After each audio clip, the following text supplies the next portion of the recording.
আপুনি প্ৰভু আহিলে লণ্ডনলৈ আপুনি ইয়াত আহি নামঘৰে পাতিলে বুলি কম আৰু মই মোৰ নৰ্মেল ভাষাত মানে সৰল ভাষাত আপুনি কি ক'ব বিচাৰে আপুনি আজি ইংলেণ্ডত এনেকে হয় ইংলেণ্ডলৈ আগতেও এবাৰ আহিছোঁ 2024 চনত কিন্তু এইবাৰ যিখিনি সুবিধা লাভ কৰিছোঁ আগতে কেতিয়াও পোৱা নাই ক'তো পোৱা নাই আৰু বিশেষকৈ আপোনাৰ আশ্ৰয়ত আমি যিদৰে ইয়াত সত্ৰীয়া পৰিৱেশটো স্থাপন কৰিবলৈ সুবিধা পাইছোঁ আমি নিজে বৰ মানে কৃতাৰ্থ অনুভৱ কৰিছোঁ কাৰণ আমি সদায় বিদেশলৈ যাওঁতে মহাপুৰুষজনাৰ লগত গৈ ফুৰোঁ আৰু মহাপুৰুষজনাক প্ৰতিষ্ঠা নকৰাকৈ আমি কোনো অন্ন গ্ৰহণ নকৰোঁ আৰু সেইকাৰণে এইবাৰ আমি আসন এখন লৈ আহিছিলোঁ সেই আসনখন ইয়াত আমি প্ৰতিষ্ঠা কৰিবলৈ সুবিধা পালোঁ আৰু সেই আসনতেই মহাপুৰুষজনাক স্থাপন কৰাৰ পিছত আমি ৰাতিপুৱা পূজা সেৱা কৰি বৰ মানে কৃতাৰ্থ মানিছোঁ আৰু মনটো শান্তিৰে ভৰি পৰিছে কাৰণ তেওঁক সন্তুষ্ট কৰাৰ পিছত আমি বাকী কামত মনোযোগ দিওঁ আৰু দেখা পালোঁ যে আপোনাৰ এইখন আৱাসভূমি হয় কিন্তু এইখন এখন গাঁও হয় লণ্ডনৰ মূল হাৰ্ট চিটিৰ পৰা প্ৰায় 1.5 ঘণ্টামানৰ দূৰত্বৰ বাট কিন্তু ইমান এটা সুন্দৰ পৰিৱেশ আৰু তাতে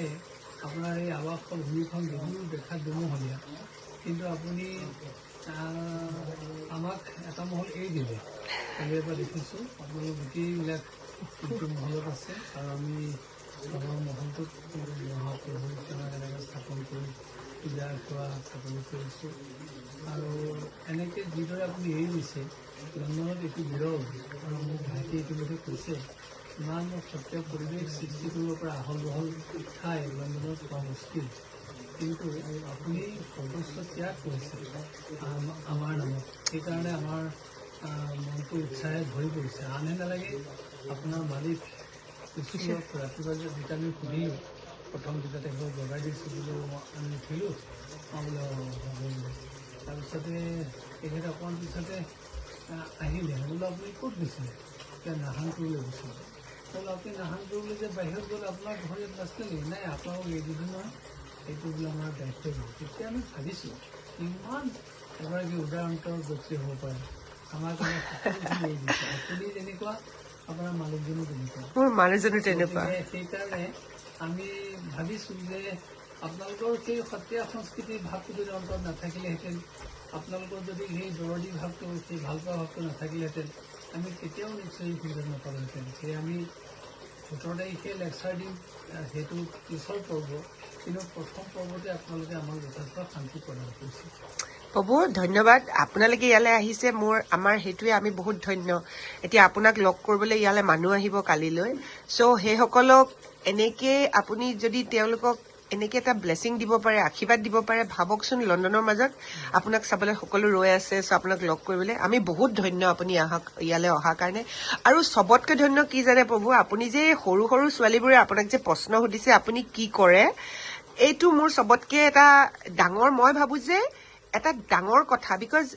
তেওঁলোকে এতিয়া দেখিবলৈ পাব বা শুনিবলৈ পাব আপোনাৰ পৰা আমাৰ সত্ৰৰ কালচাৰ আৰু সংস্কৃতিৰ বিষয়ে আৰু সত্ৰীয়া কালচাৰৰ বিষয়ে